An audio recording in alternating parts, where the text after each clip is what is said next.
श्रीरामचन्द्रं शरणं प्रपद्ये। श्रीरामदूतं शरणं प्रपद्ये। श्री सद्गुरुदेव भगवान चरण कमल रज प्राप्तिर्हेतु नमामि। चरण कमलम नमामि नमामि नमामि। हे भगवान के प्रियजनों, एक बार पुनः आप सभी का हम हृदय से स्वागत और अभिनंदन करते हैं और आपके श्री चरण कमलों में भगवान के इस पुत्र का बारंबार प्रणाम सादर जय सिया राम। एक बहुत संतों का बहुत प्यारा निवेदन है, महात्माओं का भी। देखिए होता क्या है कि संत ही जगत में भगवान के श्री चरण कमल प्राप्ति का रास्ता मार्ग प्रशस्त करते हैं, बताते हैं। यदि संत न होते जगत में तो जर मरतो संसार। इसलिए संतों की आज्ञा का पालन करना हमारा परम धर्म बन जाता है। पूज्य स्वामी राम सुखदास जी महाराज कहा करते थे, यदि संतों का कहना नहीं मानोगे तो यमराजों का कहना मानना पड़ेगा, यमराज का, या तो डाकुओं का, या तो चोरों का, या तो राजदंड भोगना पड़ेगा यदि संत का कहना नहीं माना तो।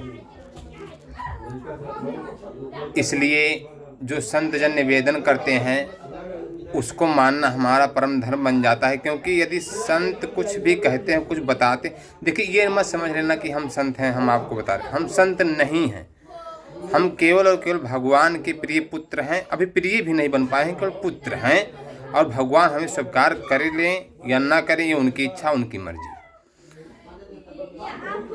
अब ये भगवान पर हम छोड़ देते हैं। लेकिन आपसे निवेदन कर रहे हैं कि संत जन बार बार निवेदन करते हैं कि किसी एक ग्रंथ का सहारा आश्रय ले लीजिए। संतों का बार बार कहना है किसी एक सदग्रंथ का, किसी एक सदग्रंथ का आश्रय कर लीजिए।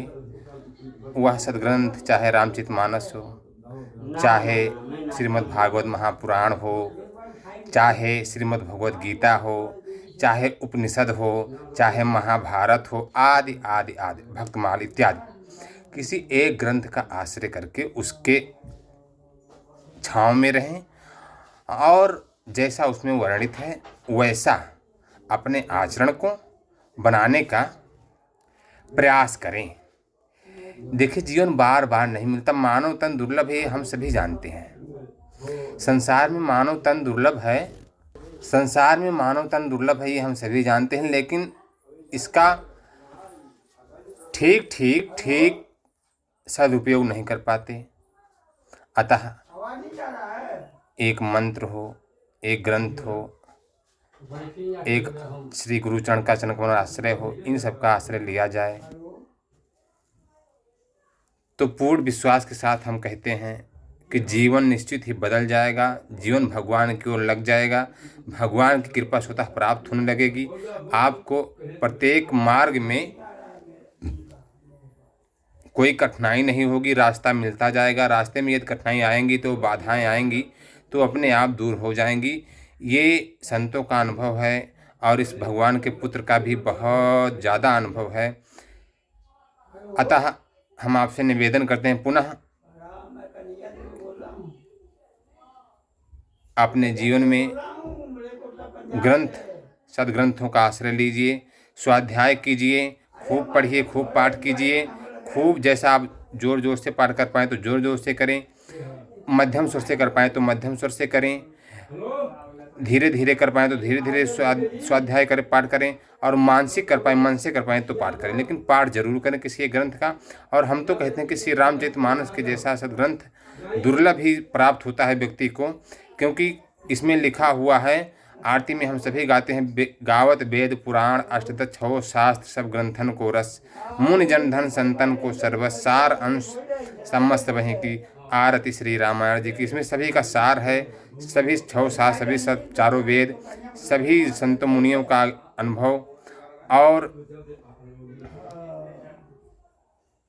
सभी का निवेदन इसमें दिया हुआ। गोस्वामी तुलसीदास जी ने ऐसा कोई भी बिंदु नहीं छोड़ा जिसको स्पर्श न किया हो। खूब उसका वेदों से लेकर के नाना पुराण निगमागम सम्मतम यत रामायणे निगदितम कुचिद्यन्ते स्वांतः सुखाय तुलसी रघुनाथ गाथा भाषा निबद्ध मतवंजुमात्मोत। जो कुछ भी इसमें है वह गोस्वामी तुलसीदास जी ने अपने गुरु कृपा से लिखा है, गुरुचरणों में बैठ करके आश्चर्य में। और यहाँ तक कि नाना पुराण निगम आगम वेद पुराण शास्त्र तंत्र जितने भी हैं सबका समावेश किया है। अतः